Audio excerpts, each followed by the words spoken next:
বাংলাদেশের অর্থনীতি, রাজনীতি, সমস্ত প্রতিষ্ঠানগুলোকে বিচারহীনতার সংস্কৃতি দেশের নারী নির্যাতনকারীদের আরও বেপরোয়া করে তুলেছে বলে মন্তব্য করেছেন বিএনপি মহাসচিব মির্জা ফখরুল ইসলাম আলমগীর। শুক্রবার ৭ মার্চ দুপুরে গণমাধ্যমে পাঠানো এক বিবৃতিতে তিনি এই মন্তব্য করেছেন। মির্জা ফখরুল ইসলাম আলমগীর বলেন, দেশের উন্নয়ন ও অগ্রগতিতে নারীরা পুরুষদের পাশাপাশি গুরুত্বপূর্ণ ভূমিকা পালন করছেন। শিক্ষাক্ষেত্রেও নারীদের অগ্রযাত্রা অত্যন্ত প্রশংসনীয়। দেশের গণ্ডি পেরিয়ে আন্তর্জাতিক পর্যায়েও নারীরা গৌরবজনক ভূমিকা রেখে দেশের সম্মান বৃদ্ধি করছেন। কিন্তু দুঃখজনকভাবে শিক্ষা প্রতিষ্ঠান সহ বিভিন্ন স্থানে ছাত্রী, শ্রমিক সহ বিভিন্ন পেশার নারীরা ইফটিজিং ও শ্লীলতাহানি সহ হয়রানির শিকার হচ্ছেন।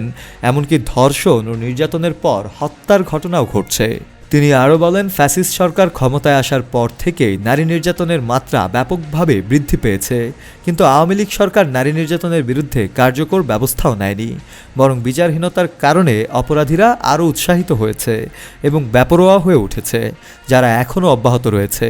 বিএনপি মহাসচিব আরও বলেন, আমরা গভীর উদ্বেগের সঙ্গে লক্ষ্য করছি যে রাস্তাঘাট ও শিক্ষা প্রতিষ্ঠানে নারীদের প্রতি সহিংসতা ও হয়রানি বাড়ছে। এটি একটি বিপজ্জনক প্রবণতা যা সমাজে নৈরাজ্য ও অস্থিতিশীলতা সৃষ্টি করেছে। তিনি আরও বলেন, নারীদের সম্মান ও স্বাধীনতা রক্ষা করা আমাদের নৈতিক দায়িত্ব। এটি সংবিধান স্বীকৃত অধিকার। নারী নির্যাতন সহ সার্বিক নৈরাজ্যকর পরিস্থিতিতে জনগণ চরম উদ্বিগ্ন। সর্বশেষ মির্জা ফখরুল ইসলাম বলেন, আমরা এসব ঘটনার তীব্র নিন্দা ও প্রতিবাদ জানাচ্ছি এবং সবাইকে সচেতন ও দায়িত্বশীল ভূমিকা পালনের আহ্বানও জানাচ্ছি।